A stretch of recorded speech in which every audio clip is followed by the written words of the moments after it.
Vengan monster.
What?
What's your problem? Hey.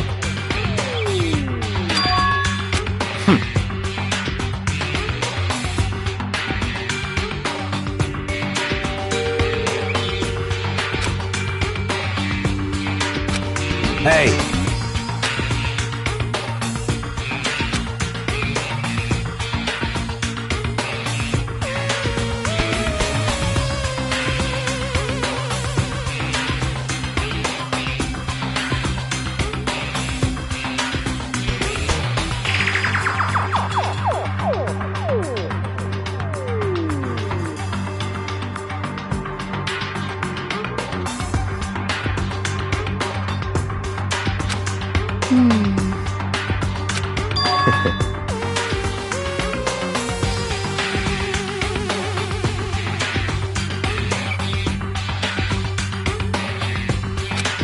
What? Stop talking.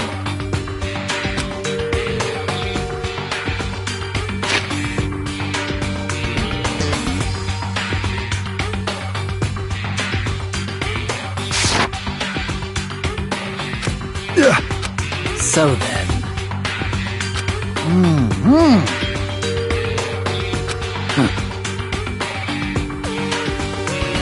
But... Just a...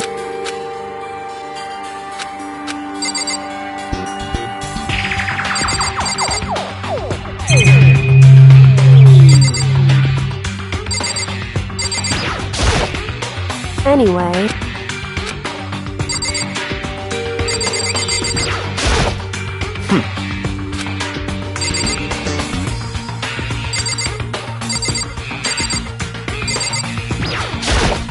Huh? Don't fuck with...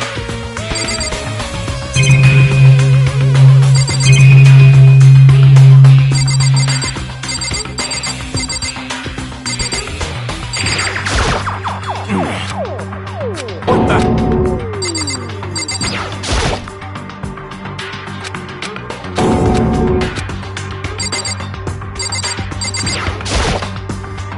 Oh! What the... Huh? Ah! Eh?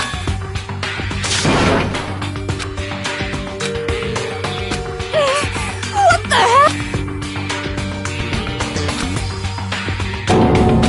So then...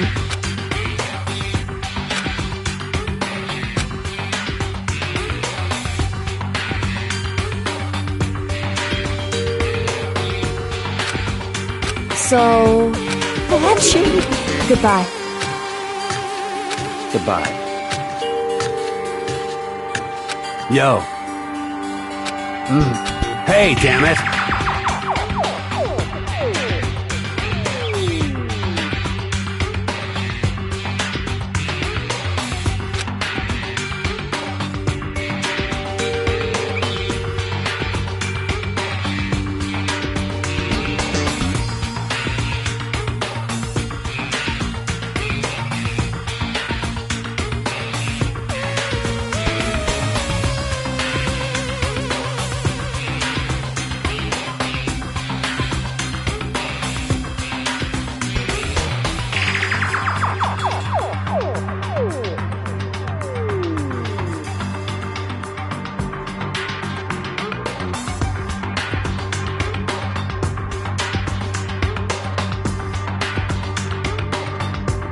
You're fucking dead.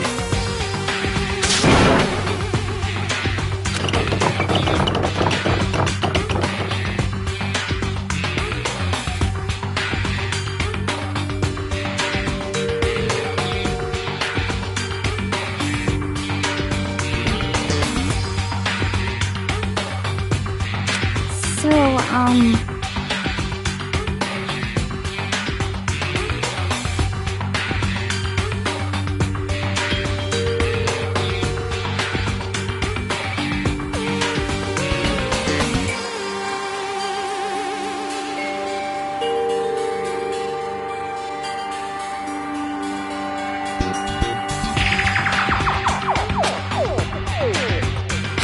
anyway.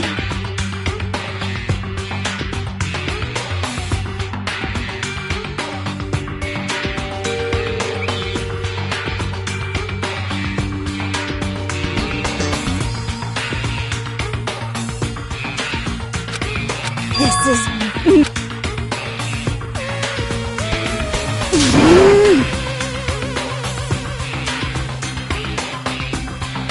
So,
Oh yeah?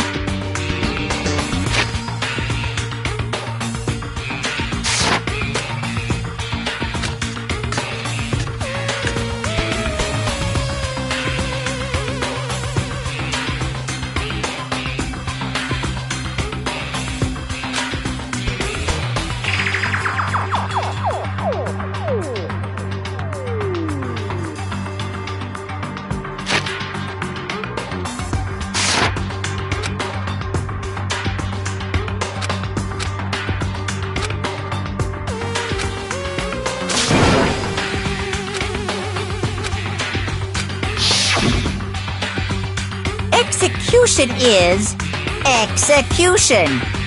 Execution! Electric chair. Bzz, bzz, poison gas. Torn apart like a paper plane in a hurricane.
Yo. What? What? What? What? By the way.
Wait. Huh. Well.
Well.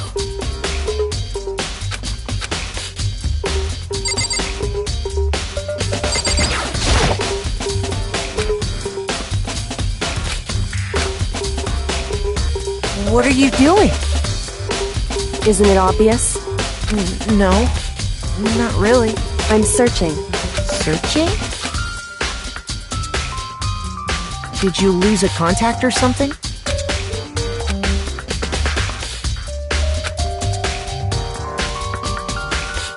Listen.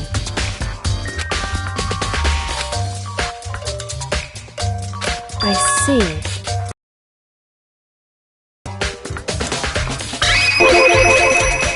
So...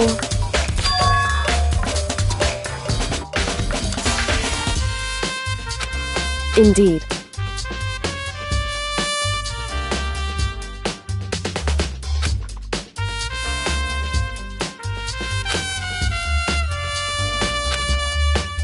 I see.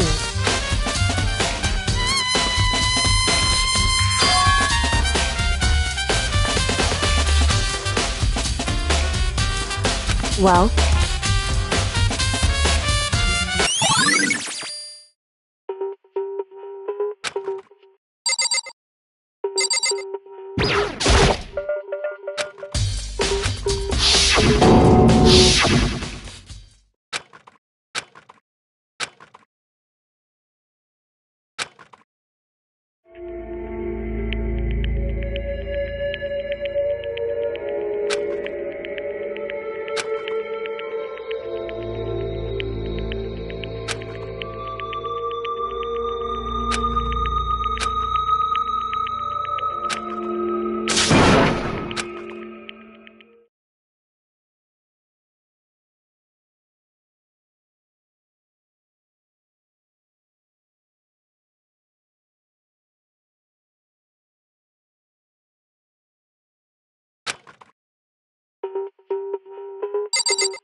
It would seem...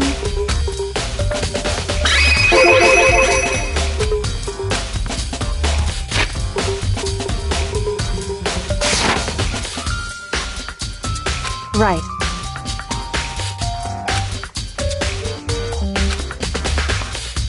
So...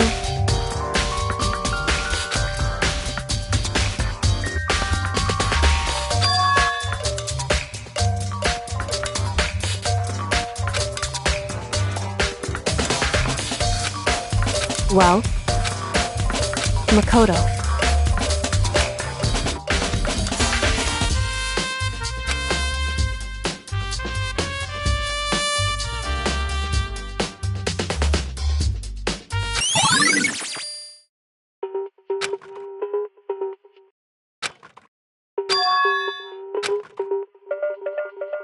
Makoto.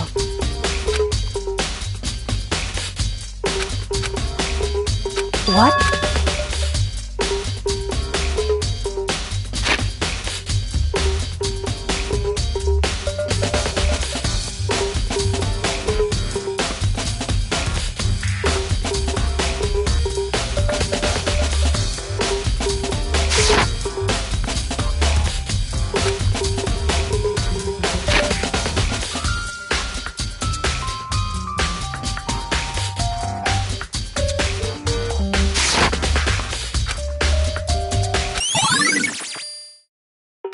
Correct. That's right.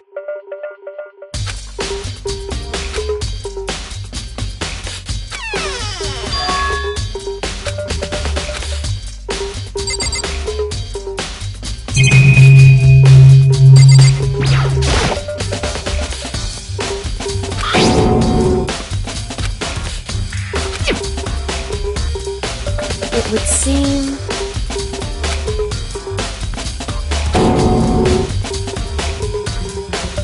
So...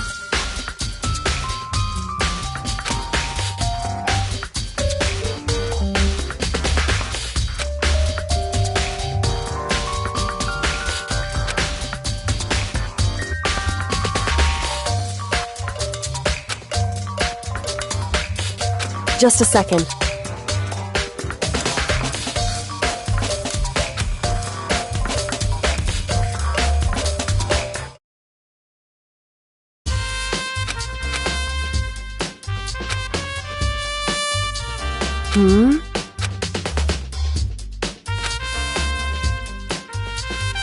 I see. Goodbye.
Totally.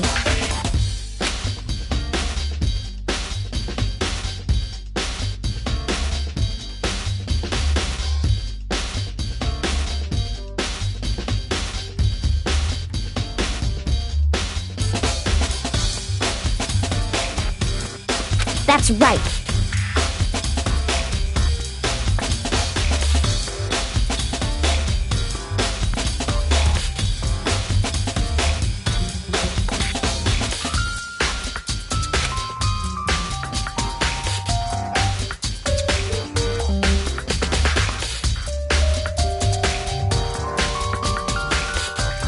Well...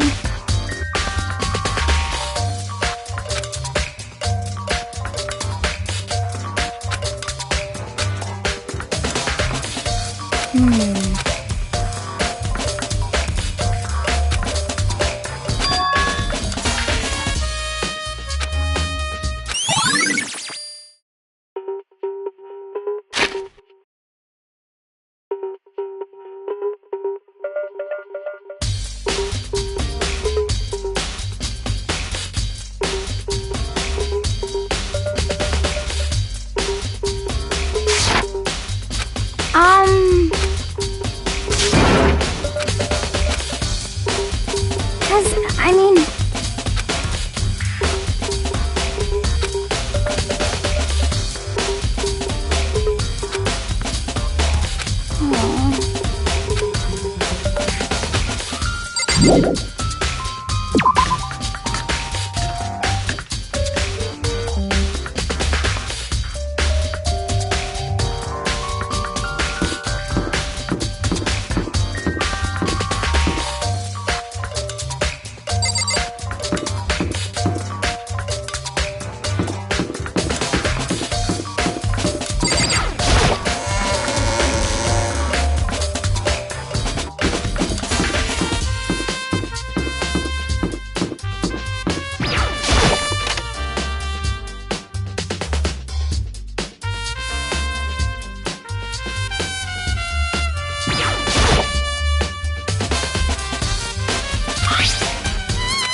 Maizono, the ultimate pop sensation, lead singer for a world-famous all-girl pop band. For these girls, the glowing spotlight only made them that much more beautiful. But then...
this ultra-successful team suddenly fell apart. None of them will ever perform on stage again. None of them will ever feel the warmth of the spotlight.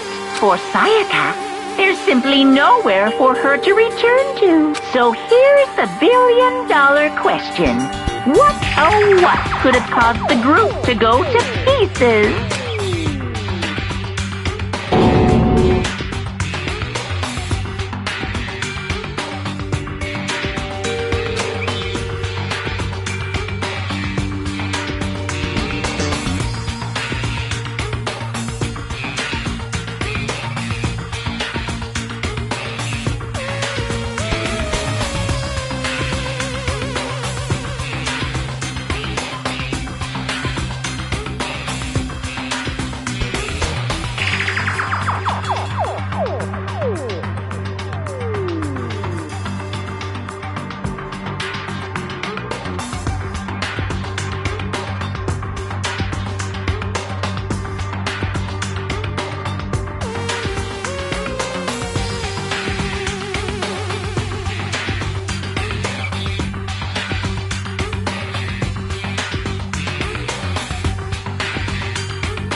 Listen to me! You hear me? Got it! Ha ha ha ha!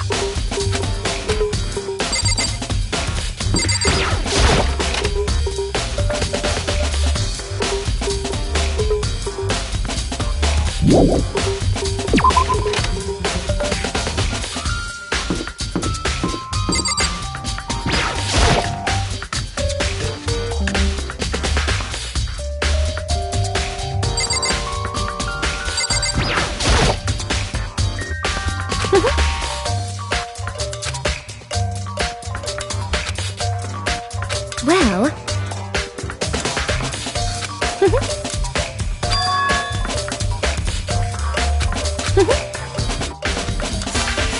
As for me...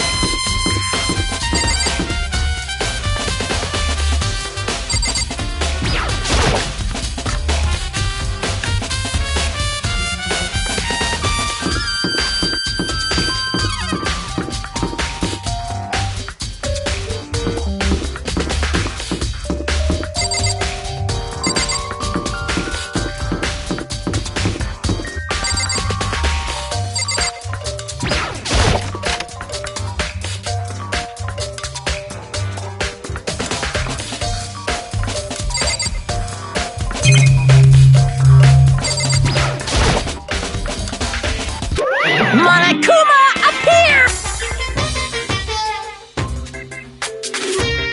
No, you can't go any further! No, you can't go any further! No, you can't go any... No, you can't go any further!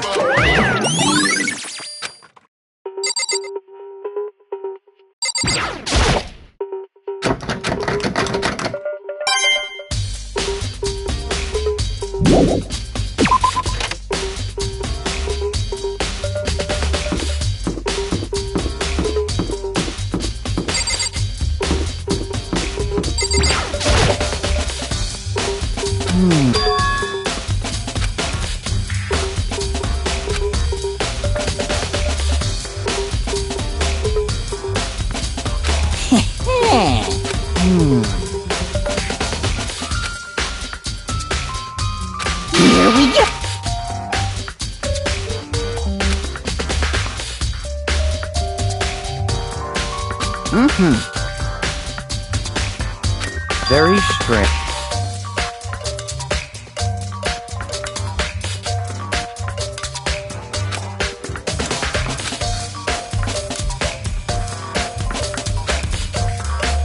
So in other...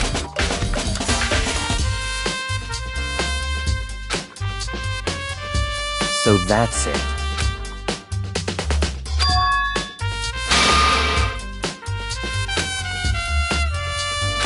Hey, listen!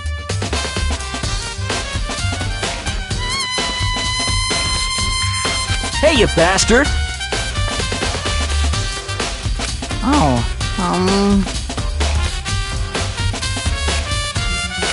You... Is it, like... there's no way to think about this in a common sense kind of way. You know what I mean. Completely unfortunate.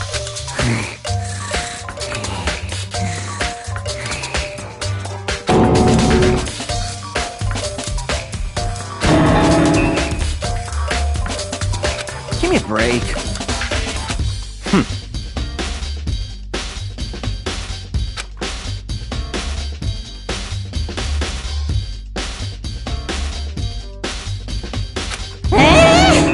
What?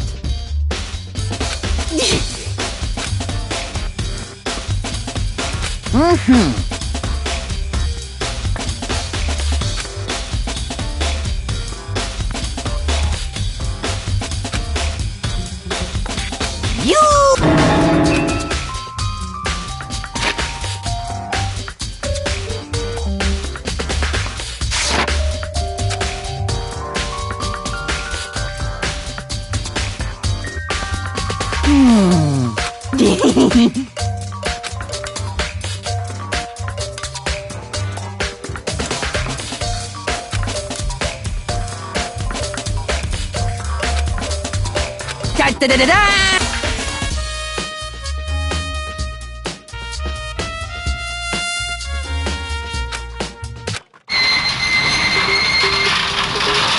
Mr. Naegi, without a doubt.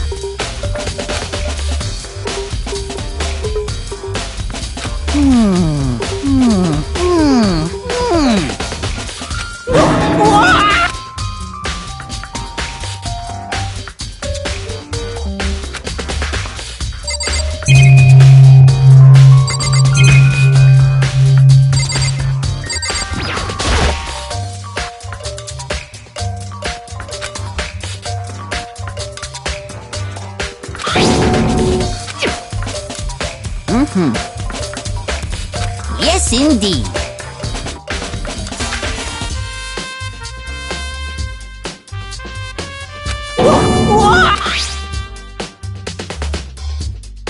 Was it a fairy?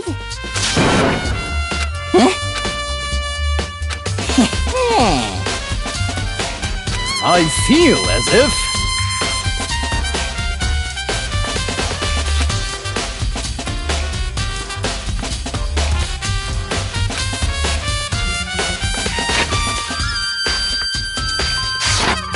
Most suspicious.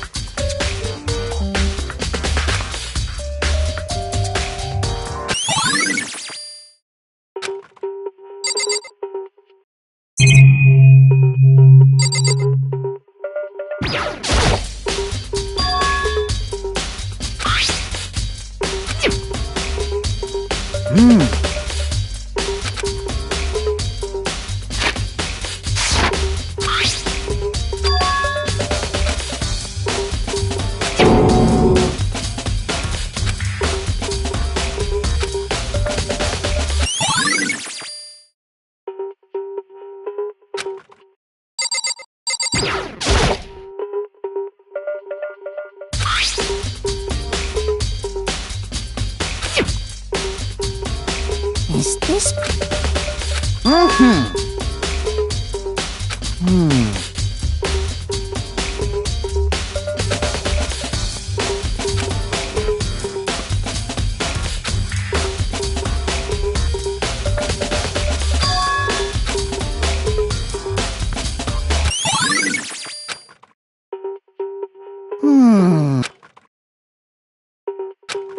Completely unfortunate.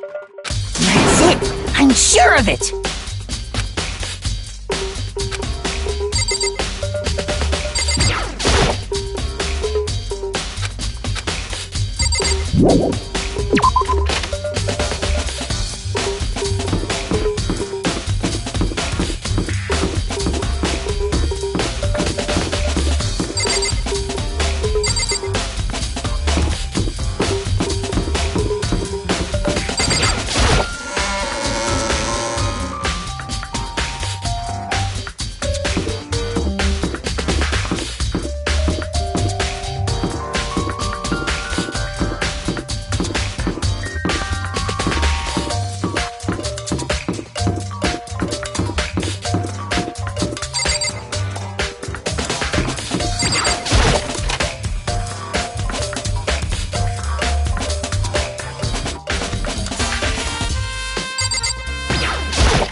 What the heck? What?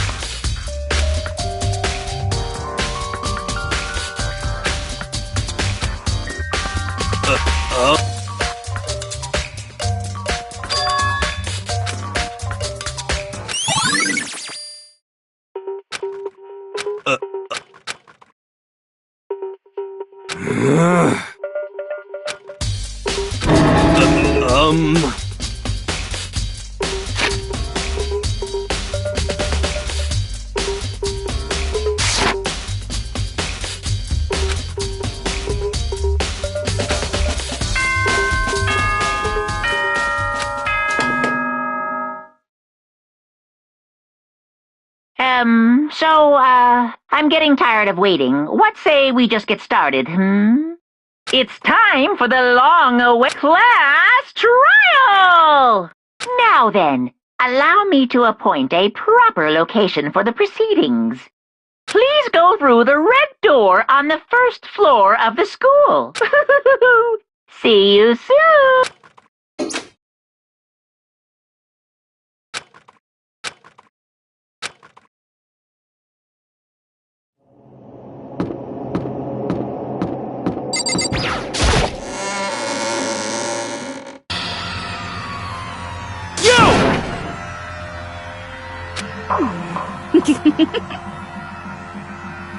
Listen to me!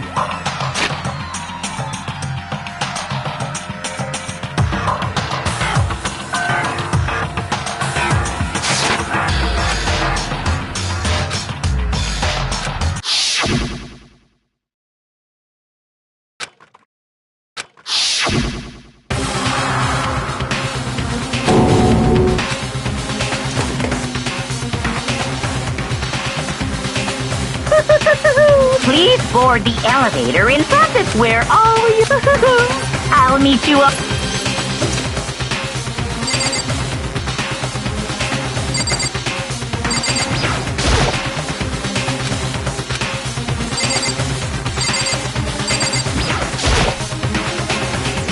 Well, Yes, indeed. Hey, Makoto.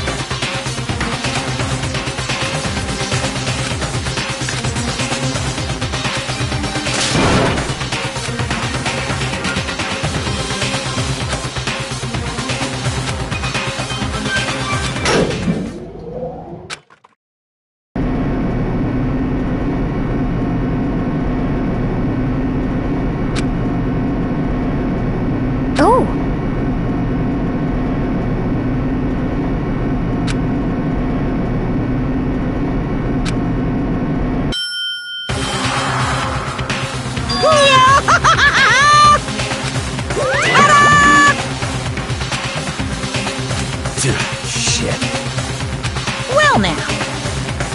Yeah!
Let's begin with a basic explanation. If you can figure out who done it, then only they will receive punishment.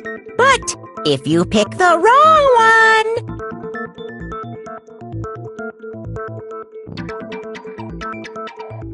then I'll punish everyone besides the blackened, and the one that deceived everyone else will graduate. And the killer really is one of us, right?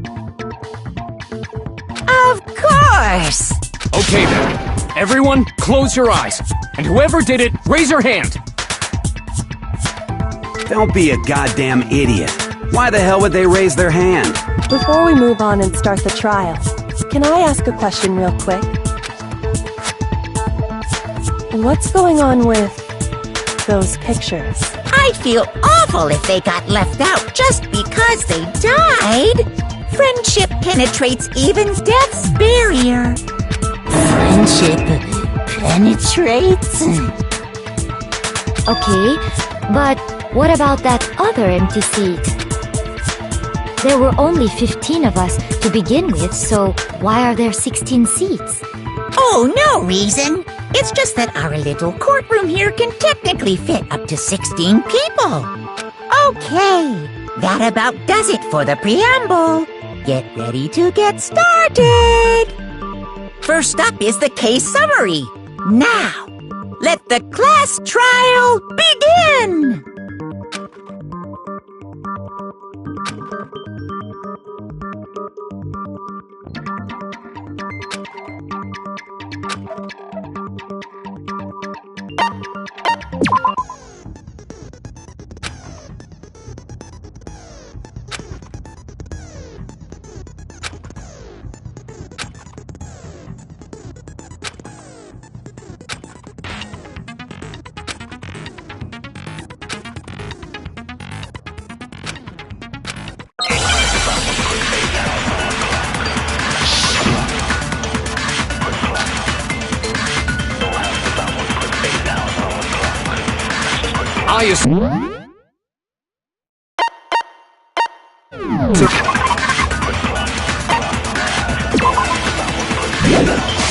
That the one who was murdered was Miss Sayaka Maizo.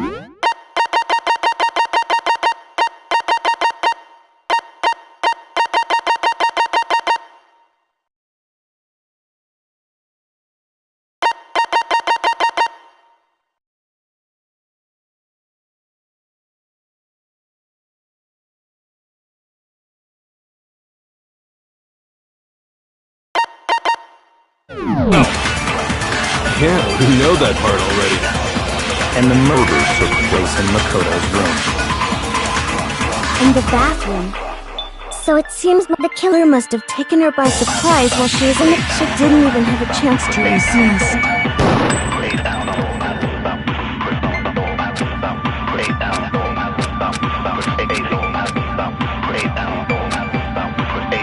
I assert that the one who was murdered and the murder took In the bathroom. So it seems the killer must have taken her by surprise. She didn't even have a chance to resist. No, that's wrong!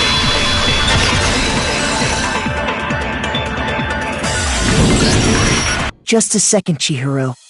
Try to remember how my room looked. With the way things had been damaged, I think we can definitely assume there was a struggle.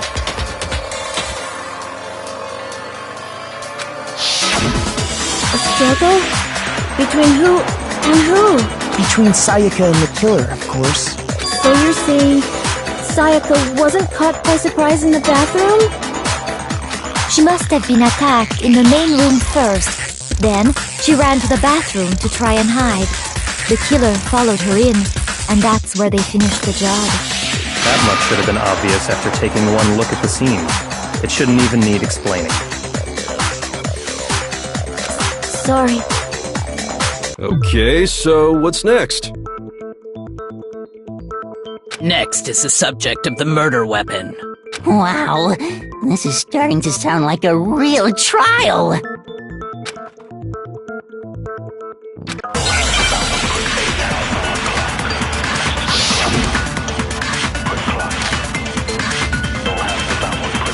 So what was used to kill her? There was some kind of sharp object thrust into her stomach. Without a doubt.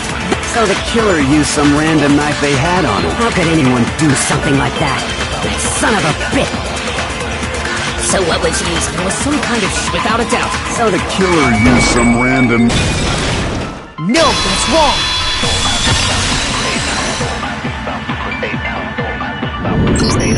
No. I do think it was a knife, but not just any knife. I'm almost positive it was a kitchen knife. Huh? A kitchen knife? After the murder, we discovered that one of the knives from the kitchen was missing. Which means that knife must be the murder weapon. Oh, yeah. I guess that makes sense. You could sort of see the weapon sticking out of her stomach. And if you look real close, I could totally see that being a kitchen knife. Okay, so the murder weapon was a kitchen knife, but where does that get us? I mean, we all know Makoto killed her, right? That's right. Makoto's room was the scene of the crime. What more proof do you need? Hold on a second. Let's draw our conclusions after we've presented our arguments. Otherwise, what's the point of the trial?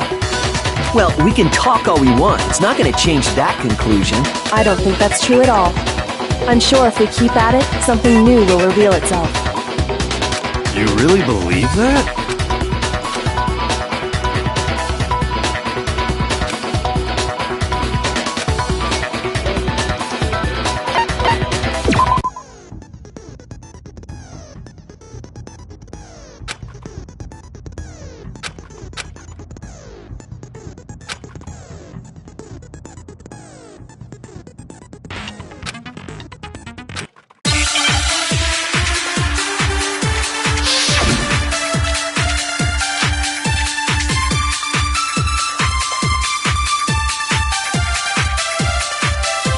So I guess there's no question that the kitchen knife was the... But where does that... Makoto must have taken it from... We did it in secret.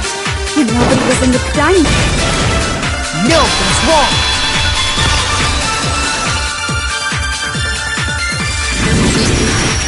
Okay, wait. Hold on. I didn't take the knife from... Next you're gonna say you're not the killer, right? Go ahead and say it all you want. Well, what if I have a witness? What do you think, Hina? Huh? Remember what you were telling me earlier?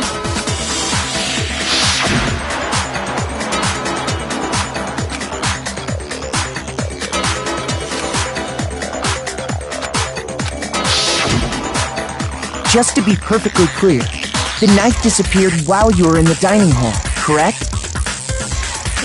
Yeah. And at any point while you were there, did you ever see me come into the dining hall? No, I don't think so. You don't think so? No, he definitely wasn't there. The knife disappeared while Hina was in the dining hall, but I wasn't there the entire time. In other words, there's no way I could have taken the knife. Okay, then what about this? What if the idiot swimmer girl and Makoto are in on it together, and lying to protect each other? Idiot swimmer girl? Oh, and more importantly, why would I get involved in something like that? Speaking of which, I'd like to ask the bear, if there is an accomplice, do they also become blackened? So you ask, and so I shall answer. Each murder is allowed to have an accomplice, but only the one who does the killing will get to graduate. So in other words, two people can work together, but one of them has no chance of profiting from it. Then there's no way anyone would work together, right? But what if they did work together, and they just didn't know about the rule? Good grief! Enough already! No, okay? There are no accomplices in this case! Oops! Did I say that out loud? Anyway, I didn't go to the dining hall, and I didn't take the knife. So I'm not the killer. Okay, so then, who did take the knife? Hina seems the obvious candidate. After all, she just said she was in the dining hall. No way! I swear it wasn't me! Sure, but can you or anyone else prove that? I can. That's right! Sakura was with me the entire time I was drinking my tea. I hate to have to ask, but just to be sure, Sakura's... Me. Right. But then, couldn't either one of them have grabbed the knife? Actually, no. Because, well... Just spit it out already. I stayed in Hina's room last night. I got so scared thanks to those creepy videos. I wasn't really thinking, I just asked her to stay over. Which means, we have airtight alibis. You stayed over? Doesn't that violate one of the school regulations? We're not allowed to sleep anywhere but the dorms. But it doesn't say we have to stay in our assigned room, so I don't think that's a problem. It is a problem! A boy and a girl spending the night together? It's unwholesome! But I'm a girl.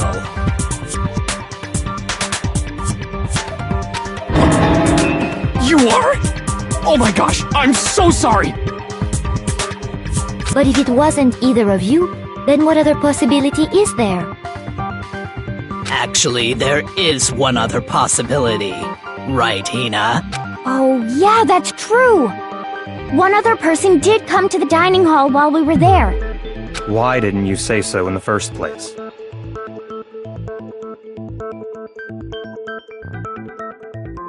Well, because... they're not here anymore. Sayaka. She's the one who came to the dining hall. And then later, she wound up dead.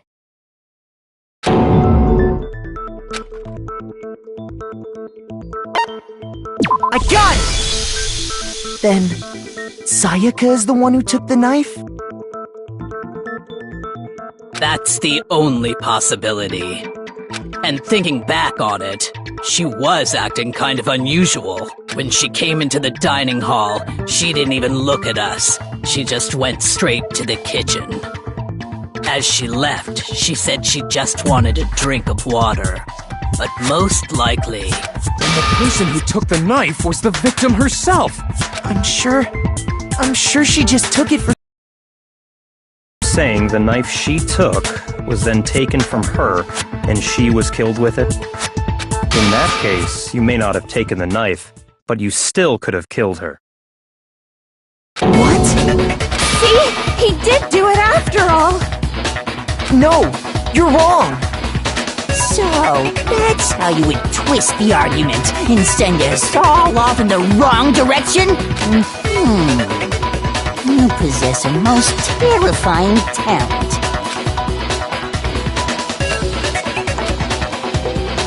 Hold on.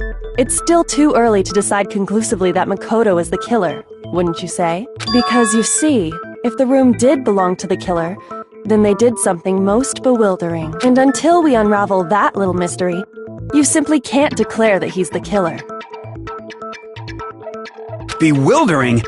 What the hell are you talking about? Something was missing from the scene of the crime that by all rights should have been there. You know what I'm talking about, don't you?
Understand?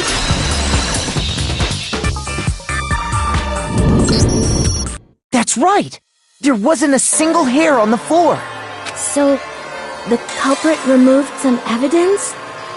Yes, and if I were the culprit, why would I need to get rid of all the hair in my own room? It wouldn't be unusual at all to find my hair at the crime scene if the crime scene is in my room. The reason all the hair was gone was to remove any trace that Sayaka had ever been there.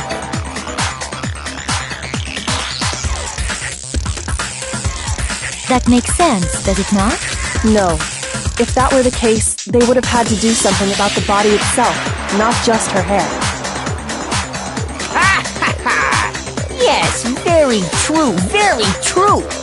Okay, then why wasn't there any hair on the ground? The killer got rid of it all, of course, to remove any trace that they had ever been there. Wait, then that means... Precisely. It's simply beyond reason to believe that the room's owner and the killer are one and the same. Then, Makoto isn't the culprit? Are you sure we can decide something so important based solely on the absence of some hair? No.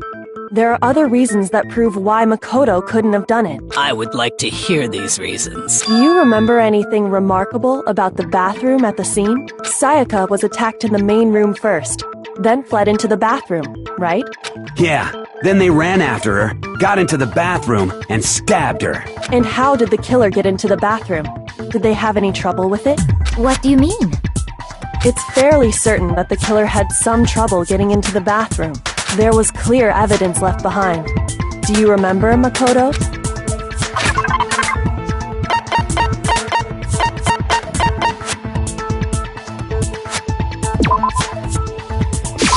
I got it! Evidence that the killer had trouble getting into the bathroom. You're talking about the doorknob, right? Huh? The doorknob? What doorknob? The doorknob for my bathroom. It was completely broken. See how the top part was unscrewed? And the doorknob's about ready to fall off? Oh yeah, true. But what does it mean? In trying to bypass the lock, they ended up nearly removing the entire doorknob. This is another most bewildering act for the room's owner. It proves Makoto is beyond suspicion. So what? You're saying he wouldn't break the door in his own room? But if the only choice you have is to break it, you break it. There's nothing bewildering about it. You still don't see? Okay then, let's take another look at how the incident unfolded. Hopefully that will help you understand.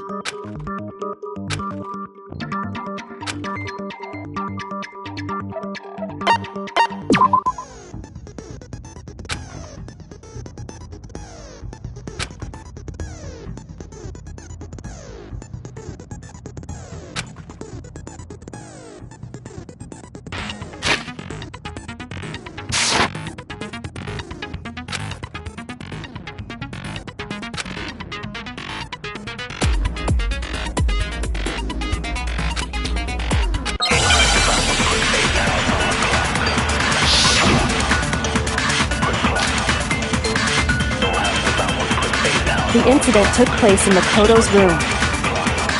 Sayaka was first attacked in the main room. She then fled into the bathroom. Then the killer ran after her. And they got into the bathroom. At that point, the killer had to try and bust down the door. Because Sayaka had locked it. No, that's wrong!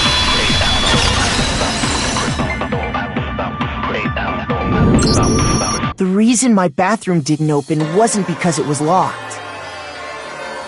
After all, the girls' rooms are the only ones with locking bathrooms, right? Yes, now that you mention it, that is true. Then why didn't your bathroom door open? Because it was stuck. Huh? What are you talking about? My bathroom door doesn't fit in the frame quite right. Monokuma over there can testify to that. Yup, true as true can be. But you know, you're supposed to be the ultimate lucky student, right? But to have such a cruddy door... That's not lucky at all! So the reason the door didn't open was just because it was stuck. But the killer didn't know that and assumed it was locked. So they tore apart the doorknob to get in. Okay, but then why would the killer even think the door was locked in the first place? Everyone should have known you can't lock any of the boys' bathrooms. The killer could easily make that mistake, thanks to one important detail about the scene of the crime.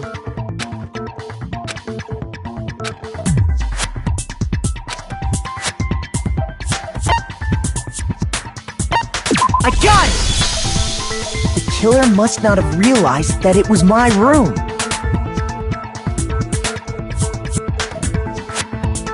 What? Are you saying the culprit didn't even know where he was? That's inconceivable!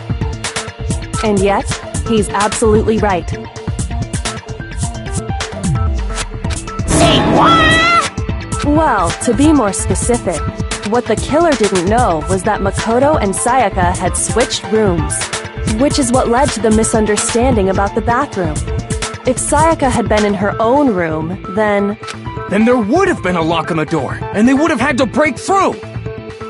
So they had no idea how unnecessary their actions were. Ultimately, we can't know if it came open by force or simply by accident. But the killer must have been considerably confused, with no idea how they actually got the door opened. Regardless, it was a pointless act. Wasting time trying to break down a door that wasn't locked is... Definitely something I wouldn't do, since I would have known exactly why it wasn't opening, right? That is a definite possibility. So the killer would have to be someone who didn't know they'd switched rooms? Then Makoto couldn't have done it.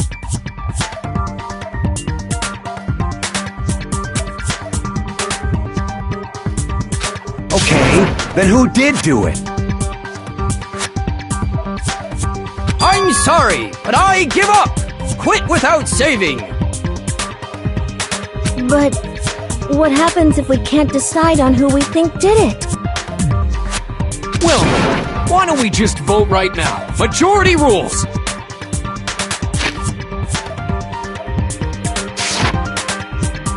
Majority rules? You really think that's a good idea?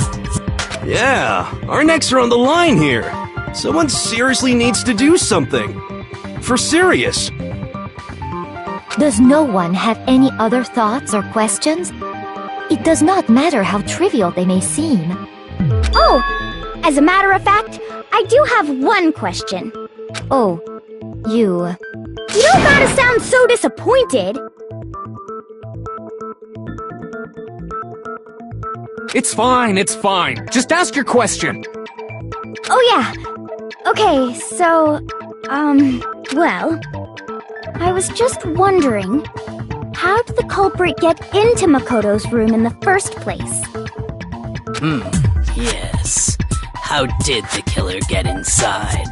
Maybe Sayaka just dropped the key somewhere and the culprit picked it up. That's possible, right? I don't think so. That seems way too convenient. Then, maybe someone picked the lock? Negative! If you remember, Monokuma made it quite clear that the locks are all unpickable. Fine. How about this? The killer got in the easy way. They could have knocked and said they wanted to talk or something, and Miss Maizono just let him in. No, that can't be it either. Oh, trying to argue against me? Sounds like someone doesn't know his place. Hello? Why exactly can't that be it?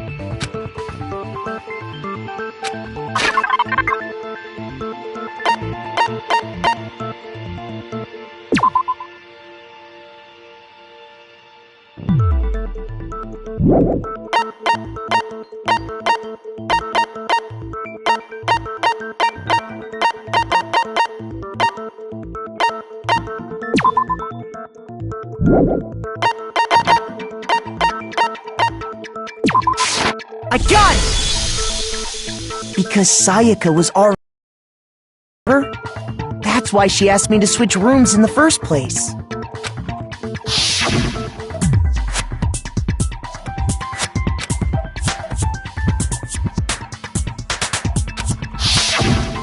Knowing what she'd been through, I just can't believe she would have opened the door for anyone. What if her being scared was a lie? Huh? What the hell is that supposed to mean? Why would she lie about something like that? I know you don't want to consider it, but look at this and tell me. Can you still deny the possibility?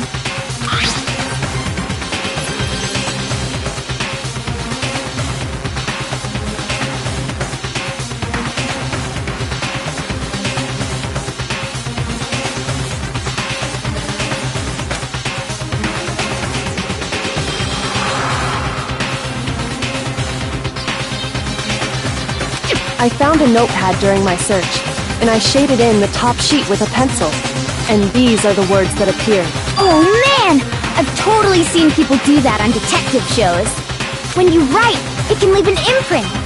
Sketch over the next sheet of paper, and you can see the words. When I saw that, I was like, holy crap! I better make sure I rip the paper out before I use it from now on. It's a pretty old-fashioned technique, but even the classics can be surprisingly useful sometimes. Oh, and I should also mention, I found the notepad on the desk in Makoto's room. Huh?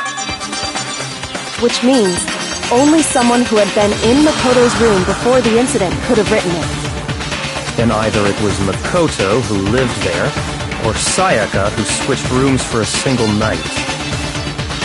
So, Makoto, did you write this?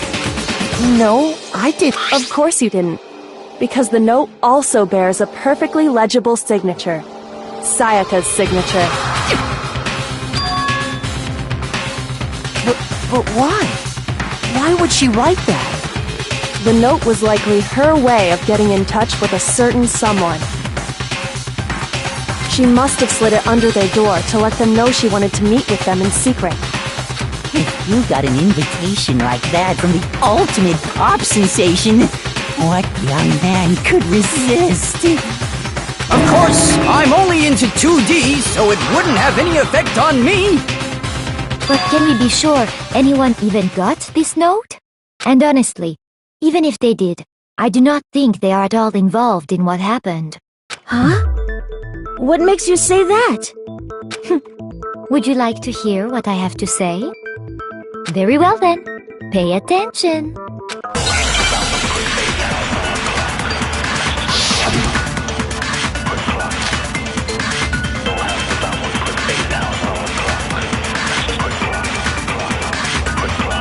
Sayaka and Makoto switched rooms, correct?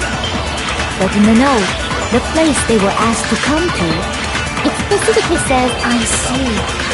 So it's something they would have gone to Sayaka. Exactly. The room that Makoto was staying in.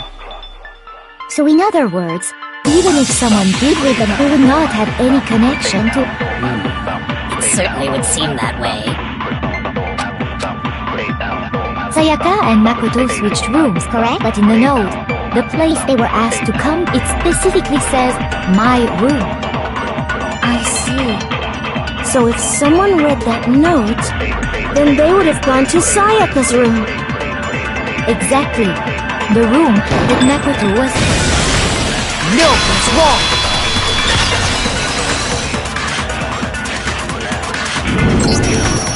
The nameplates on Mai and Sayaka's rooms got switched. They got switched? That's right.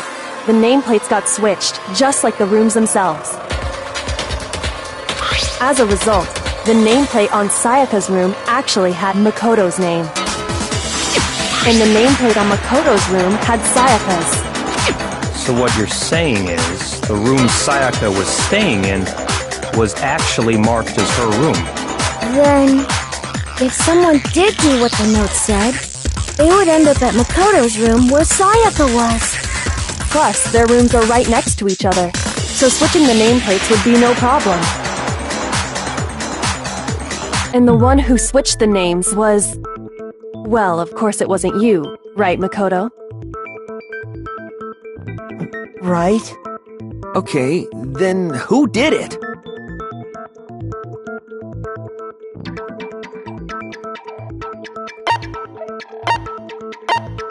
I got it! Me and Sayaka were the only ones who ever knew about us switching rooms. So the only other person besides me who would even know to switch the nameplates was Sayaka.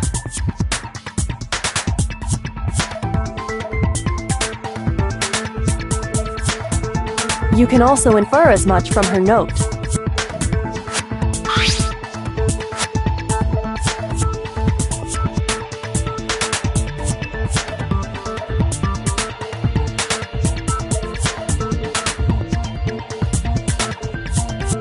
She specifically tells the reader to check the nameplate.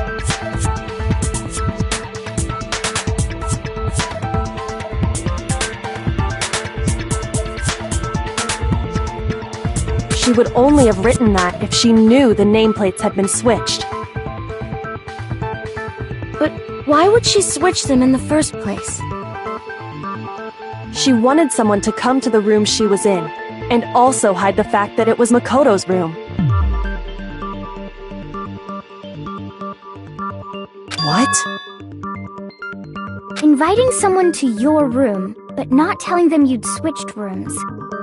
Why would anyone do that? To understand that, we first need to understand what happened after she invited the person into the room. That's where the answer lies. What happened then was probably whoever she invited over came in and attacked her! We figured it out! We know who did it! Whoever she invited over is the culprit! But we still don't know who it is, you goddamn idiot! Sayaka fought with her killer there in the room, yes? Perhaps the answer to our previous question lies in that initial struggle. Yes, I think you're right. Then...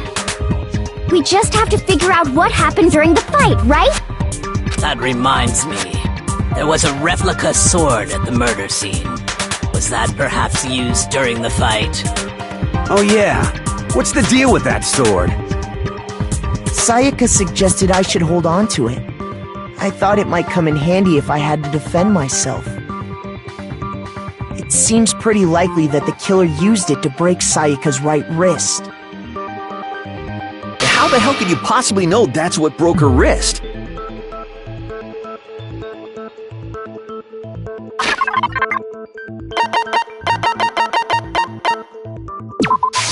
I got it! All you have to do is take a good look at her broken wrist, and it should become pretty clear. Right there where her wrist is all swollen, there's something glittery there. See? Is that gold? It sure is. Specifically, the gold coating from the replica sword. You barely have to touch that stuff, and it'll stick right to you. And there's some on her wrist because... I got it! Because she got hit with the sword! Right there on her wrist! I see. And so the truth draws ever closer. Alright, then it's about time to solve this mystery.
fighting broke out, the culprit grabbed the sword, and that's when the first sword-based sneak attack. And that's what broke Miss Mizono's wrist. So she grabbed the kitchen knife she had hidden away, but then the culprit took that from her too. And they killed her with it. And that's exactly...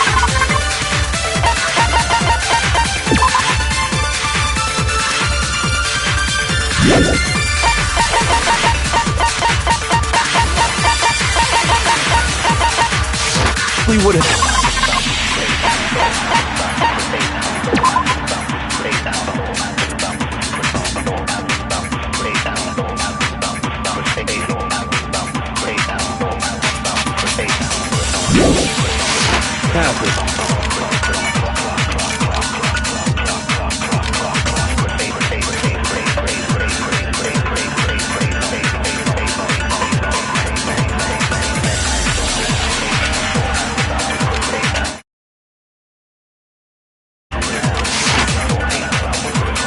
When the fighting broke out, the culprit grabbed the sword.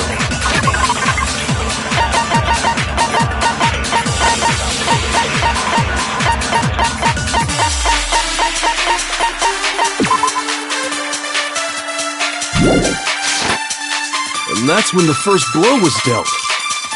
A sword-based sneak attack. And that's what broke Miss Mizono's wrist. So she tried to fight back. She grabbed the kitchen knife she had hidden away. But then the culprit took that from her too. And they killed her with it. And that's exactly what happened.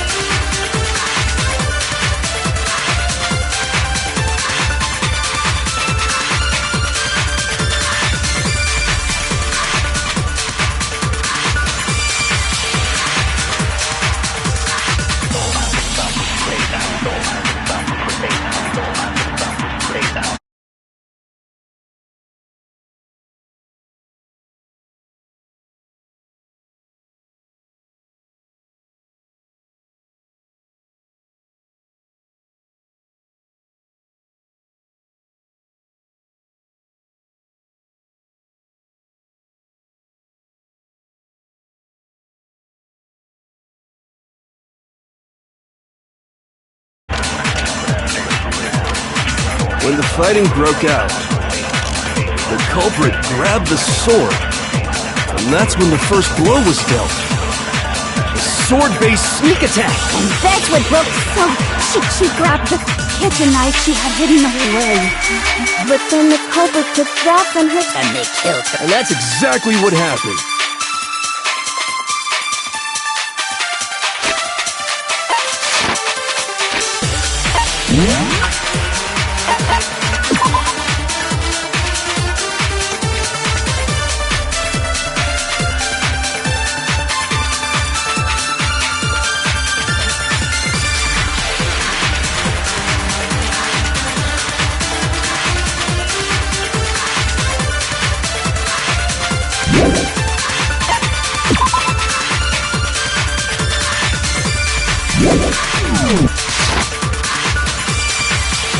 When the fighting for the culprit, and that's when the first sword-based sneak attack. That's what broke...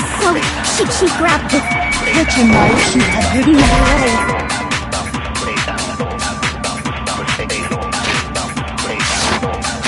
Shoot!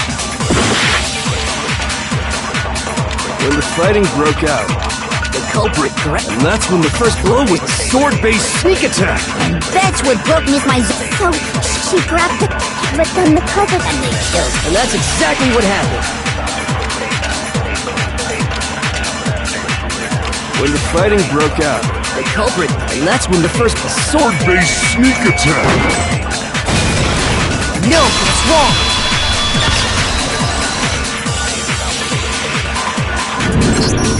Actually, no. I don't think the fight started with the sword. Because the sword's sheath had been scratched. See? There's a gash in it. Like someone cut into it with something sharp. Something sharp? You mean like the kitchen knife? That was the only sharp thing found at the scene. Stop jumping ahead! Slow down and explain it so I get what the hell's going on. If the sword was used first, there wouldn't be any explanation for the scratch on the sheath. If you were going to attack with the sword, you'd take it out of the sheath first, right?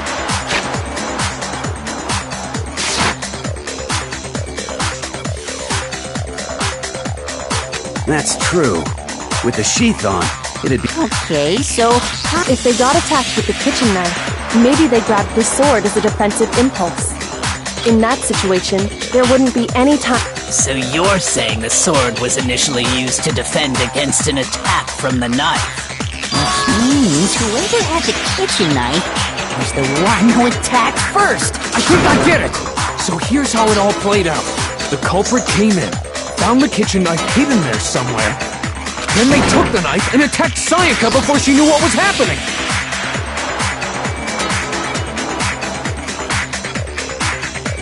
So she grabbed the sword to defend herself, but then the culprit took that from her too!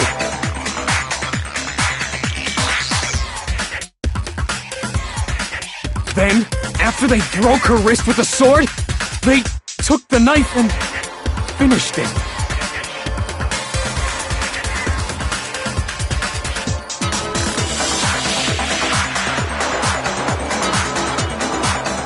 Sorry, but I don't think Sayaka used the sword to defend...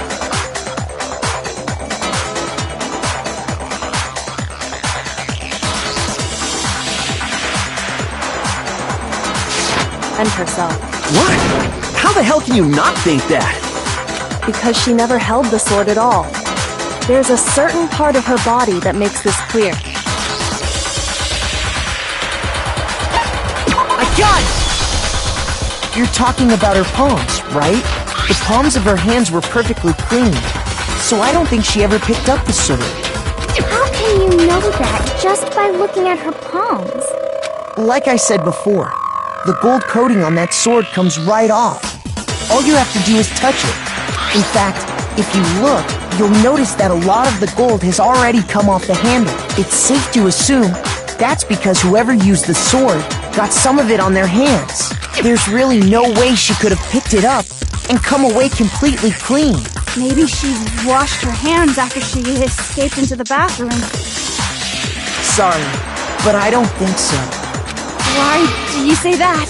Is it because you think I'm ugly?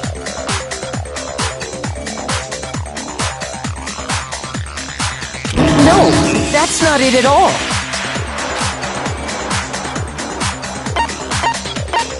I got it! According to the Monokuma file, Sayaka's time of death was around 1:30 a.m. In other words, at nighttime. And the water in the bathroom shuts off at nighttime, right? Oh, I didn't know that.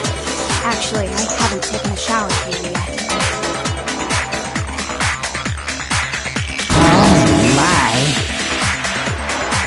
You're no different! You smell like a big fat ugly donkey! I'm not sure whether to take that as an insult or a compliment. Insult, obviously. So anyway, if Sayaka never touched the sword, then that means the killer is the only one who used the sword. But hold on. If that's right, then the one who damaged the sheath with the kitchen knife was...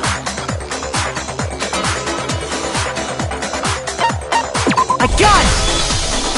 Sayaka? She had the kitchen knife? But we already said that the attack started with...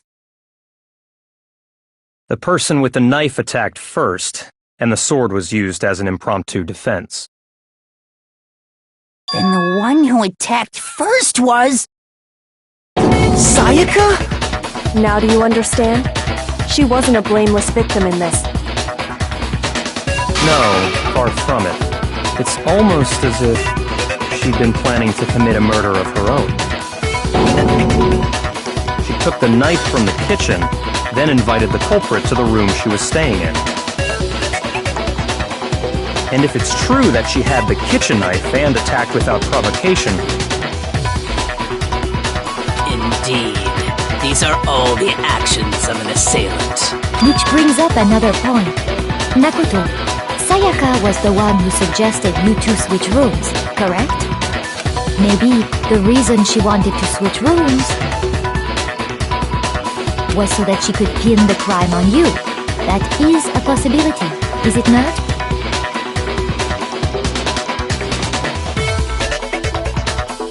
Sayaka wanted to... on me?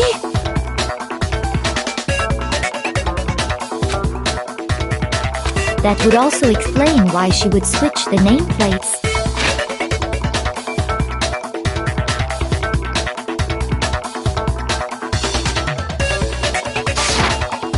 She wanted to get whoever she had targeted to come to Makoto's room where she was staying, and by committing the murder there instead of her room, that would implicate Makoto.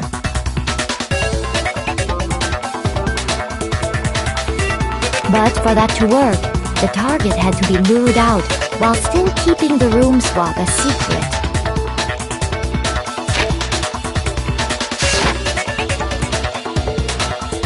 If the target knew she had switched rooms, they would have become suspicious right away. So all that's why she switched the names? But doesn't that plan seem a little risky? For one thing, even if her plan worked, Mr. Naegi would just tell everyone they'd switched rooms.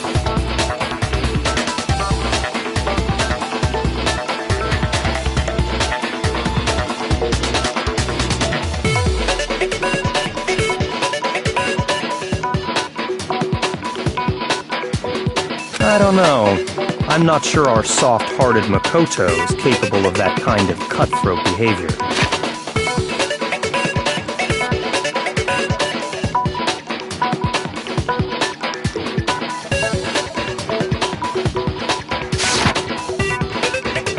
I'm sure Sayaka realized the same thing, which is why out of all of us, she asked him to switch rooms.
she was the ultimate pop sensation.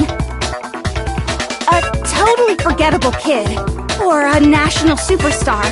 Who are you more likely to believe? Wait, then you're saying she had this all planned out? Holy shit! But in the end, her plan backfired. She launched her attack with the knife, then found herself under attack in turn. That must be when her wrist got broken, and she was forced to drop the knife. The tables were suddenly turned on her, and she died at the hands of the one she'd planned to murder. Just hold on! That can't be true! Because... Hey! You guys have totally derailed the argument! You're being super boring right now! Come on, hurry up and decide who did it! Wouldn't it be awful if I had to punish you all just because you ran out of time? Oh yeah, we gotta decide who we think did it. Makoto, right now you just need to concentrate on figuring out the answer to this mystery. If we can't uncover who murdered Sayaka, it's over for all of us.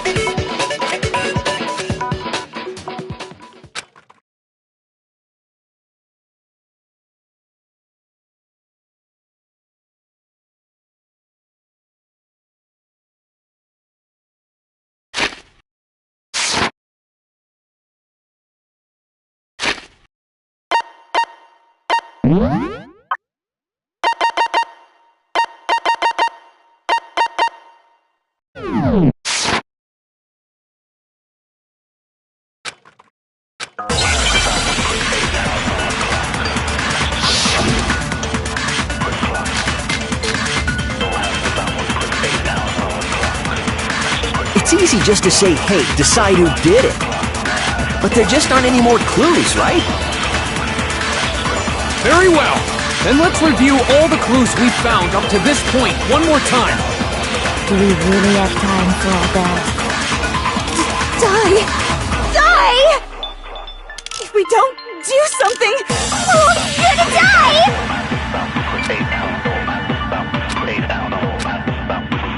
It's easy just to say, hey, decide who did it. But there just aren't any more clues, right? No, it's wrong!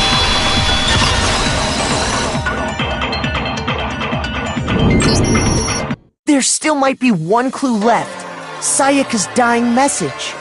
Dining? Wait, what did you say? The dying message.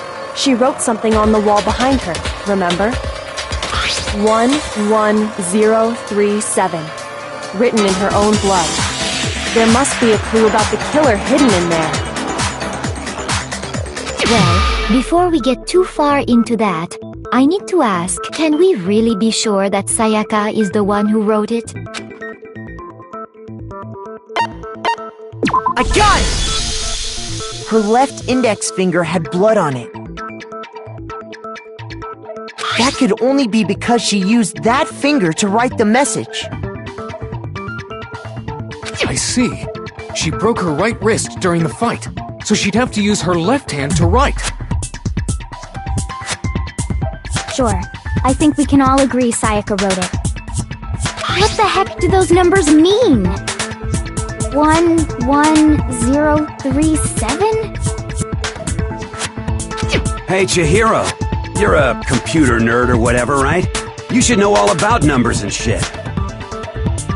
No, that's not... Yes, I'm a programmer, but I don't see any kind of meaning in these numbers. Of course. It's because they're not numbers. Oh! Yeah, it looks like... Huh? What? No, it's just... look at the numbers, assuming they're not numbers. Don't these first two, 1-1, look less like two numbers and more like one letter? Ah, you're right. The connecting line is barely there, so I assumed it was 1-1, but looking at it now, you could also read it as an N. Whoa, you might have finally just said something worth a shit. Our little gray cells are really getting excited now. But even if that really is an N, 10037 doesn't make any more sense than before. Rotate the image 180 degrees.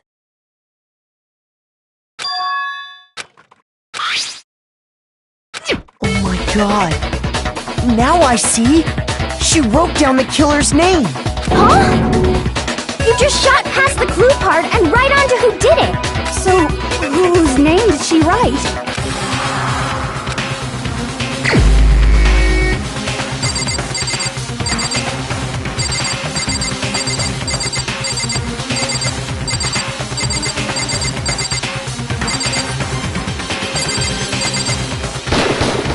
Here's my answer. The key to solving this mystery was simply to rotate the writing 180 degrees. If you turn the message around, it becomes the letters L-E-O-N. L-E-O-N. Or more accurately, Leon. What the hell are you talking about? It's just a coincidence. It's just a bunch of random squiggles that happen to look like my name. No, it's not random at all. She wrote that message on the wall behind her as she was leaning up against it. In that position, she couldn't move to write normally, and had to write upside down, as it were. And as a result, when you look at it standing in front of her, it ends up getting flipped. Try it for yourself if you want. Write something sitting like her, and the letters will be inverted. That sounds like one hell of a stretch to me. I'm the killer? You can't just go and say shit like that.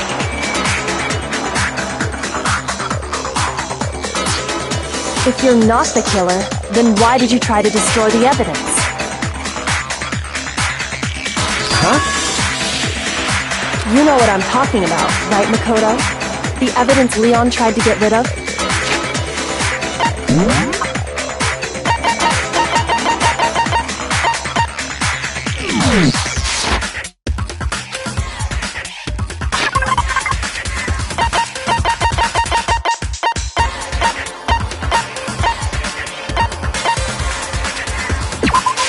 I got it!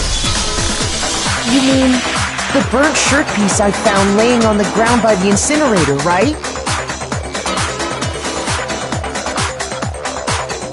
As the killer stabbed Sayaka, they must have gotten some of her blood on them.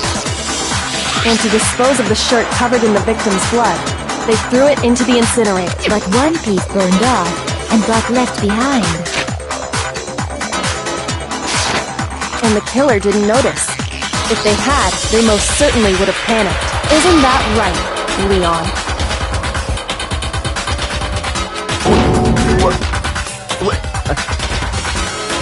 But is one scrap of fabric enough to conclude that Leon is guilty? Yeah, I mean, Leon's not the only one wearing a white button-up. That's right. There are plenty of other people here with shirts like mine. With just that one little charred piece, there's no way you can say for sure who it belongs to.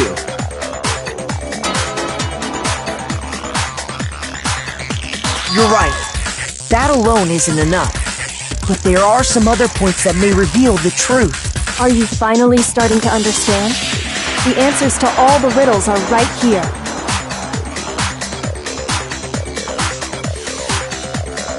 Yeah, I think so.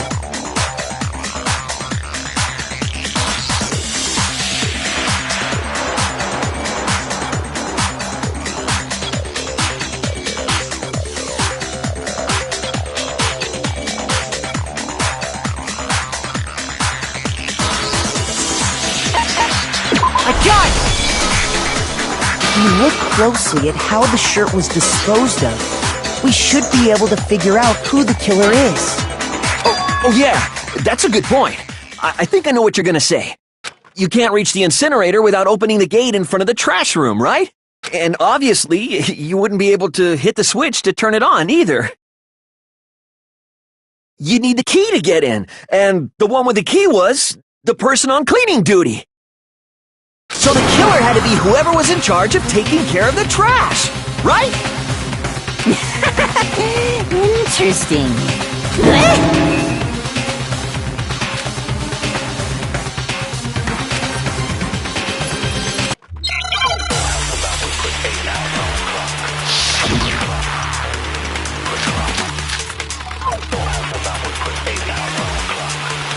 The key to the trash room. Whoever was on cleaning duty must have had it, right? So the only one who could get to the incinerator was the person in charge of the trash? And you'd have to get close to the incinerator in order to destroy the evidence. Which means the only possible suspect is whoever had the trash room key. Okay, so the person who would have had the trash room key was... Huh? Me? No!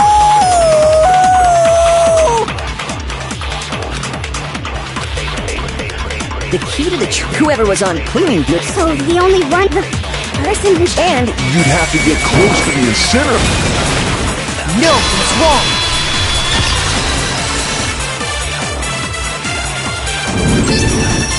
Hold on. I think I know how someone could dispose of the evidence without using the trash room key. But if you can't get past the gate, you couldn't possibly turn on the incinerator, could you? Yes, you could. If you used this. What is it, some kind of glass ball? It's busted to hell. Actually, it was supposed to be a crystal ball, but, But how would you use it? I got it! The killer simply took aim at the incinerator switch and threw the ball through a gap in the gate. All they had to do was hit that switch, and the incinerator would come to life. Someone threw a gap in the gate? Remember what you said before, Hifumi?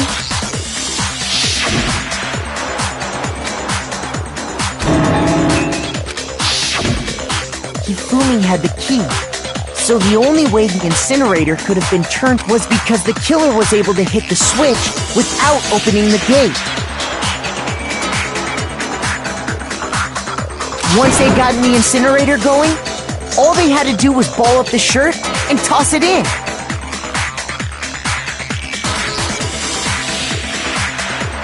Hey, come on! What the hell is this? All you have to do is look at the scene to know that the killer never actually went inside the trash room. The shards of broken glass, the incinerator left running, if the killer had been on cleaning duty, the evidence would have been taken care of much more thoroughly. Wait, no, just hold on. But the distance from the gate to the incinerator has to be at least 30 feet, right? The pinpoint accuracy you'd need to throw a glass ball that far and hit something that small. Could someone really do that? That's right! There's no way! It'd be impossible! Difficult, absolutely. Impossible? I don't think so. Because the killer is... I got it! Because the killer is the ultimate baseball star. Isn't that right, Leon? Do you have any idea how stupid you sound right now? A target 30 feet away would surely be little challenge for the ultimate baseball star. You can't be serious! I'm not the killer! These goddamn shipper brains have got it all wrong, I'm telling you! You still won't admit it? Okay then. Makoto, go ahead and review the incident one more time to make his crime perfectly clear. And with that, we can end this. Listen to me! What the hell do you mean, end this? Say what you want, Leon. But all the questions have been answered, and the truth has been revealed. Now here's what happened.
Here's exactly what happened. I think I'd better take one more look back at the case from the beginning. Last night, the killer went to the room Sayaka was in. In other words, my room. From what we can tell, Sayaka invited that person there intending to kill them. She attacked them with the knife she'd taken from the kitchen earlier.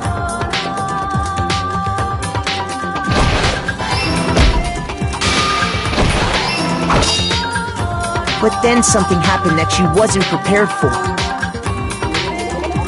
They grabbed the fake sword I put in my room and fought back.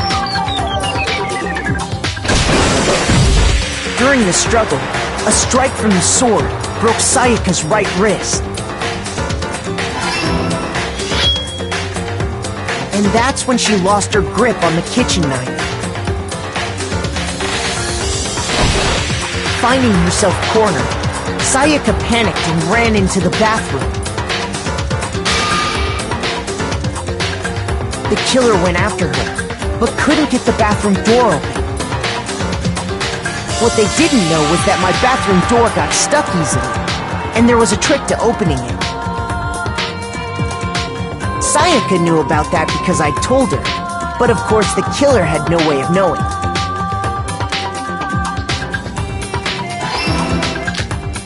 So instead, the killer forced the door open, took the kitchen knife,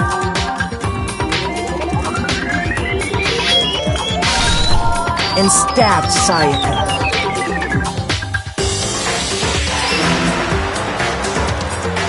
But with what strength she had remaining, Sayaka left a dying message. To keep the killer from noticing, she wrote it on the wall behind her. And with that, all her strength was gone. With Sayaka dead, the killer quickly began destroying the evidence. First, they took off their shirt, which was covered in their victim's blood.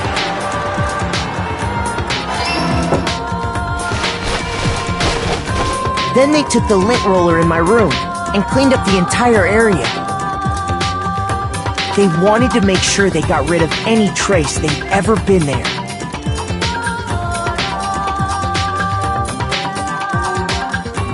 Afterwards, the killer headed to the trash room to destroy their bloody shirt.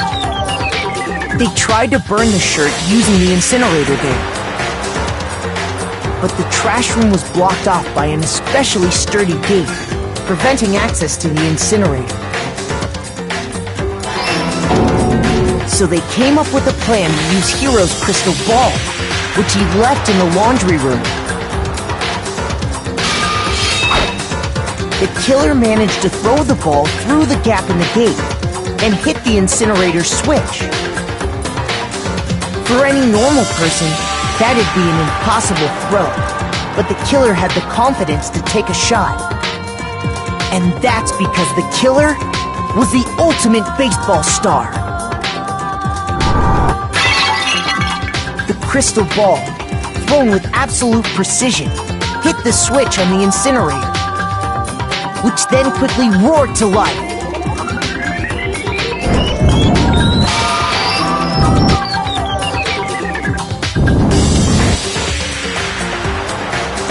Having destroyed the final piece of evidence, they left the area with, I imagine, a sigh of relief. But there was one thing they missed. Part of the shirt they'd thrown into the fire burnt away and fell out of the incinerator. The killer didn't notice this, and so left behind a piece of indisputable evidence.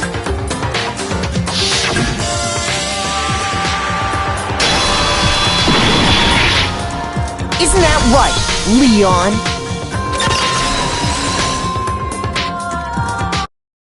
It would appear that Hiro simply forgot his crystal ball in the laundry room. You went there to try and wash the blood out of your shirt, and that's where you saw it, right? Seeing the ball?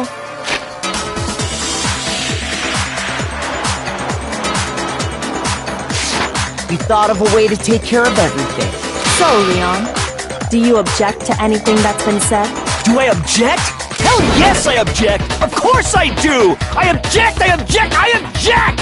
I mean, all of this is just a bunch of stupid theories! You need evidence! Where's the evidence? Without evidence, it's all bullshit! It's bullshit and I refuse to acknowledge it! Well then, I guess this is as good a time as any to present the evidence that proves you did it. Makoto,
when the killer broke the bathroom doorknob, they didn't use anything from your room to do it. So what did the... I refuse to acknowledge you! You're stupid! Stupid, stupid, stupid! Stupid, stupid, stupid, stupid, stupid, stupid, stupid!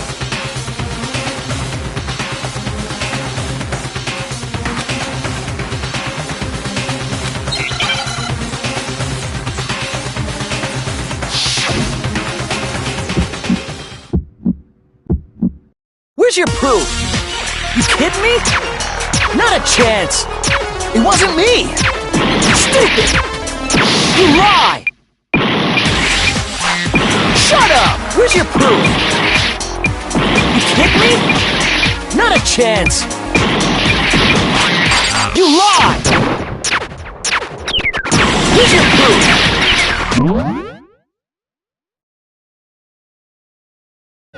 Kidding me?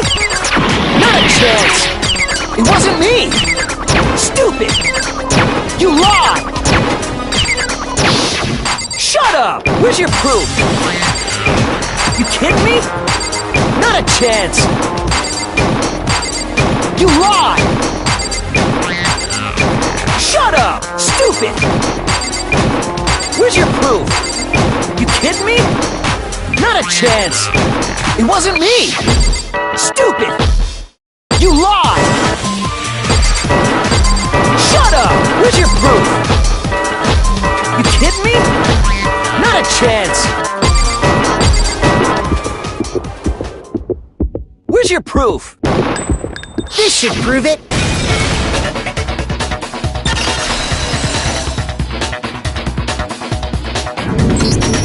The screws on the bathroom doorknob were removed. I wonder what kind of tool the killer used to remove them. I mean, it had to be a screwdriver, right? Oh yeah, I'm pretty sure the toolkits we got each had one inside. That must be what he used. There aren't any other tools anywhere. But the toolkit in my room used. That's because the culprit didn't know it was your room. They thought they were in Sayaka's room. Only the boys got toolkits, so the killer naturally assumed there wouldn't be one in there. Okay, then whose toolkit did the killer use?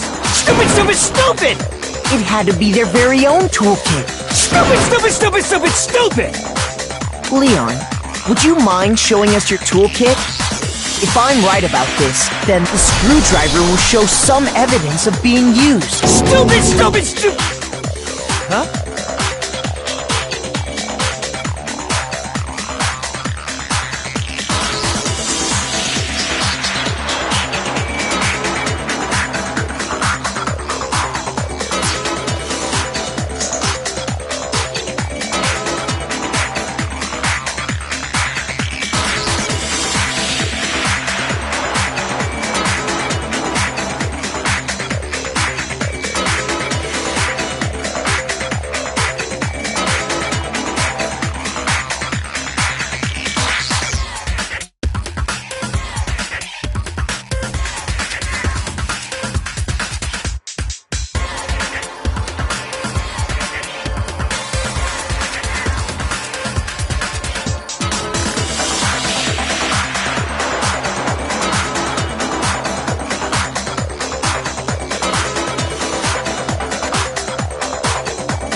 if you say you used it for something else, you'll have to explain exactly when, where, and why.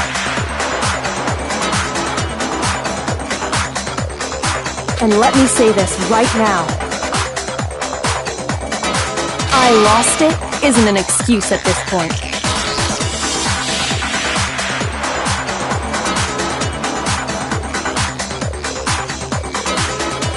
Stupid. Stupid.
So, you have no rebuttal?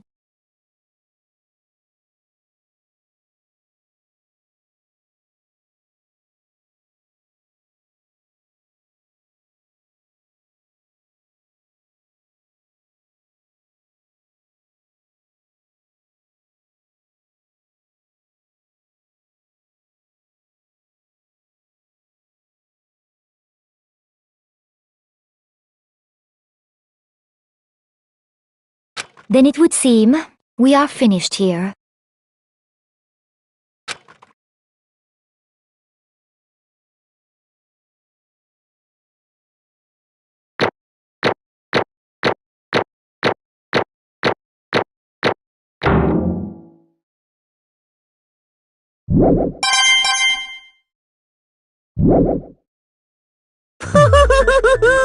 Looks like you've reached your verdict. Then are we ready to cast our votes? You all have a lever in front of you. Use it to make your selection. Oh, just to remind you all,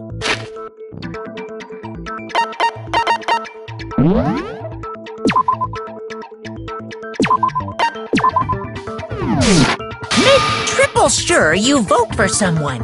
You wouldn't want to be punished for something so minor, right? Okay, then let's. Who will be chosen as the Blackened? Will you make the right choice or the dreadfully wrong one? What's it gonna be? What's it gonna be?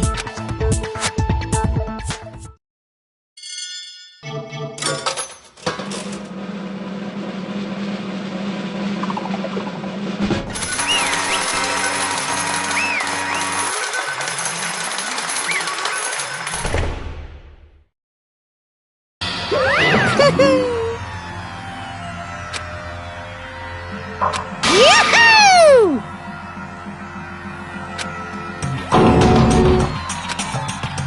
Huh? Hey, hold on.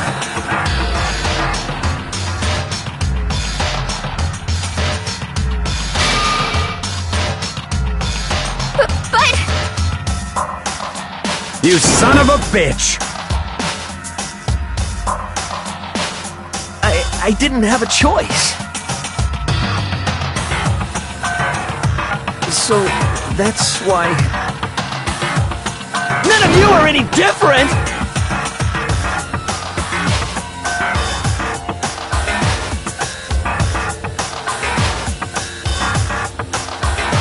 I was just...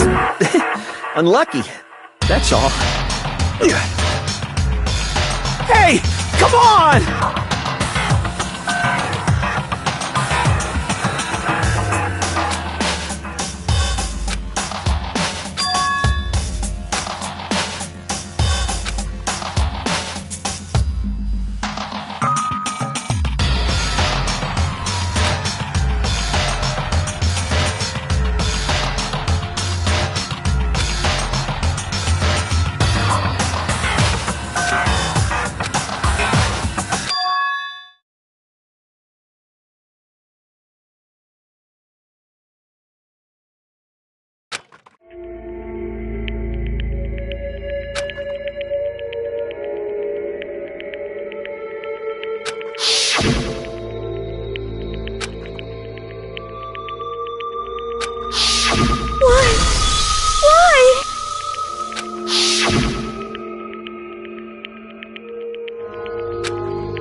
Happens, please always be there for me. I need you on my side.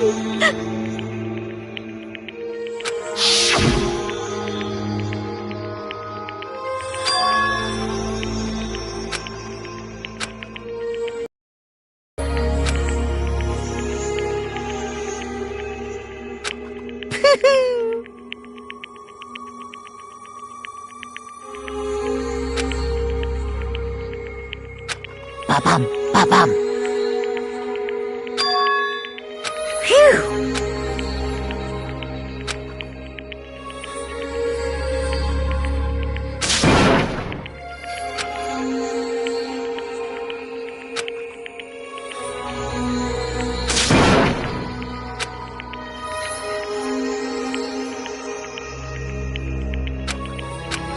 That's enough.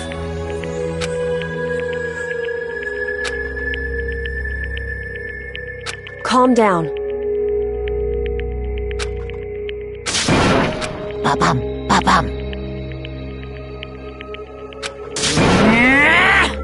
Yes, indeed.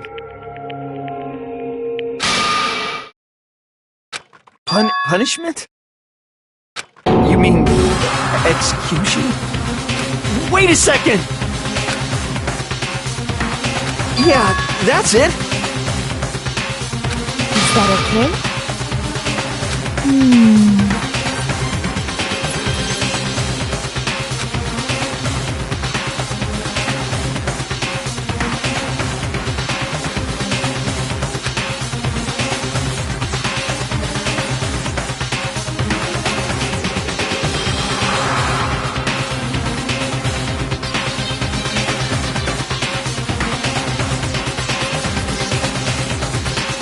Do you understand?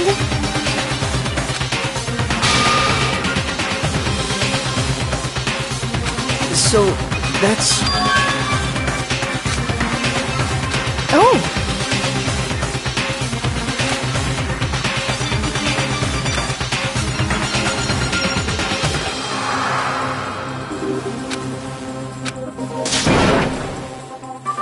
Huh?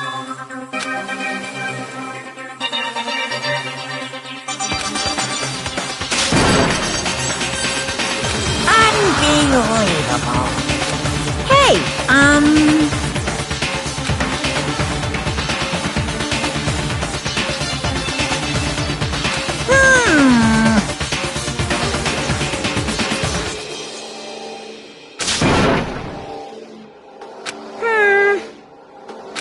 Thrills, chills, kills! I'm begging you! Please, don't do this! hey, come on now. Stop, please! Now then, I prepared a very special punishment. No, no, no, no, no, no! Let's give it everything we've got. It's punishment time!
I can't take it.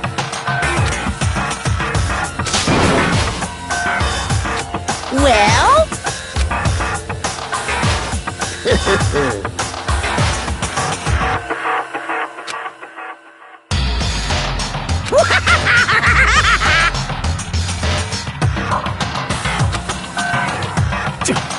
Damn you! What the heck? Say what? Well... Hey,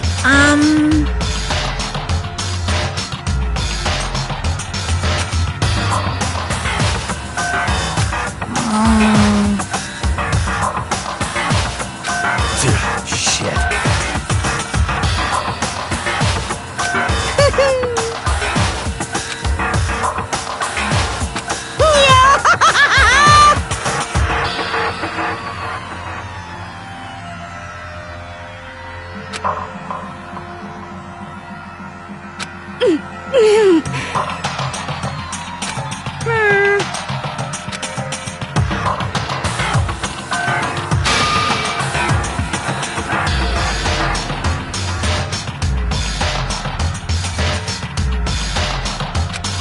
What does this mean?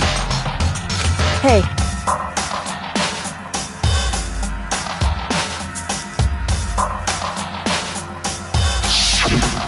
thrills, chills, kills! hey,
just a second. Makoto.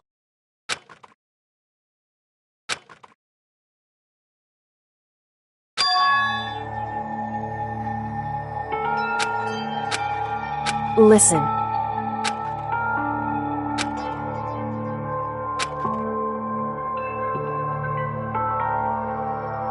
It's true.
However,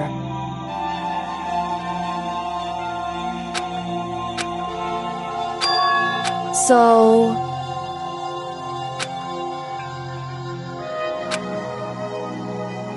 certainly. Anyway,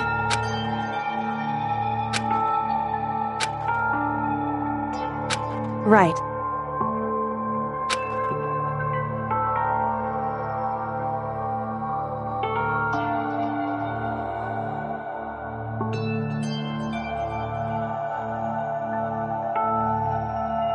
Correct.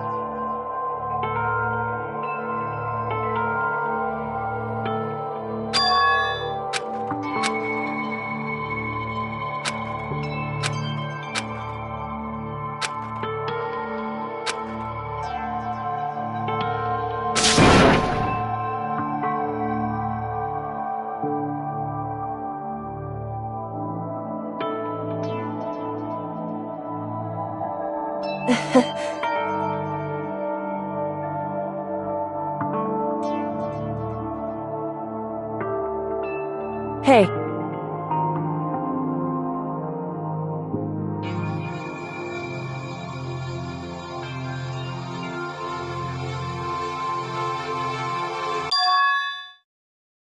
What?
Uh-huh.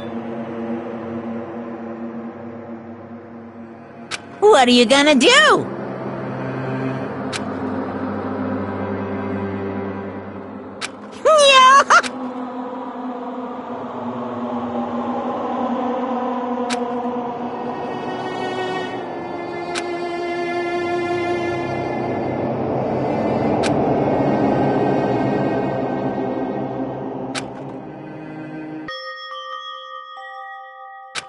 So,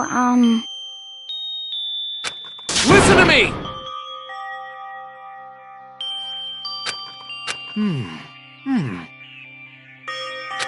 Ha ha ha ha!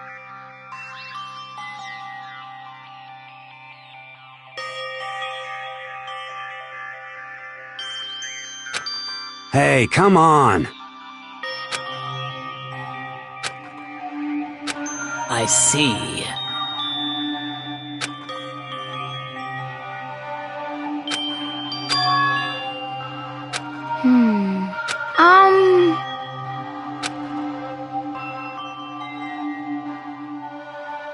You got it!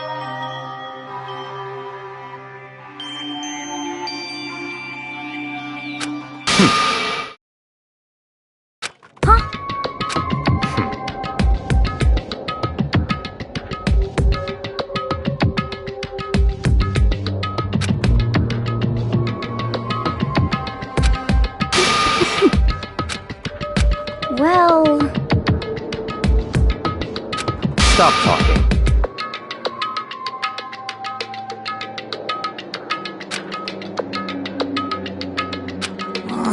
Are you okay with this?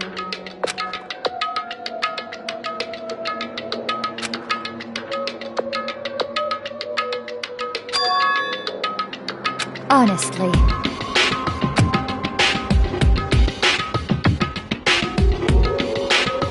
So then.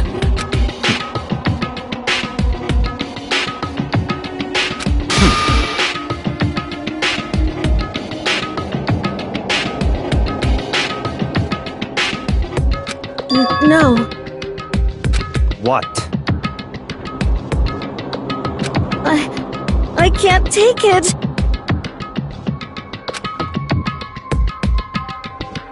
Huh? It's because...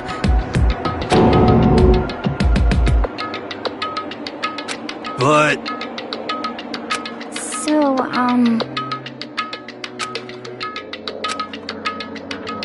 So it would seem.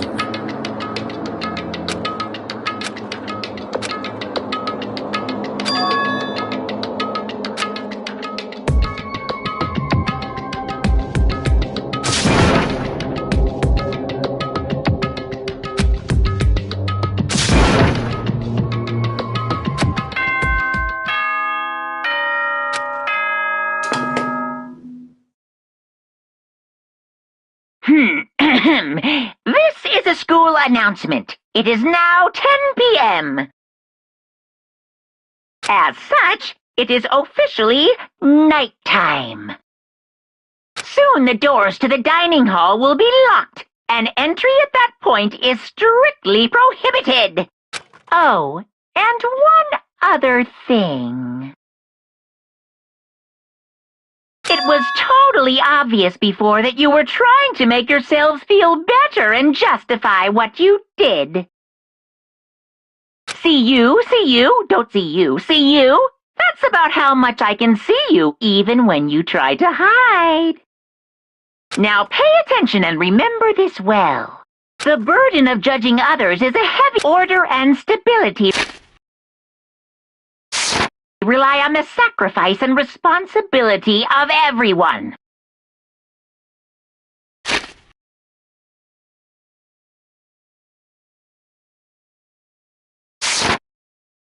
Okay then, sweet dreams everyone. Good night, sleep tight. Don't let the bedbugs bite.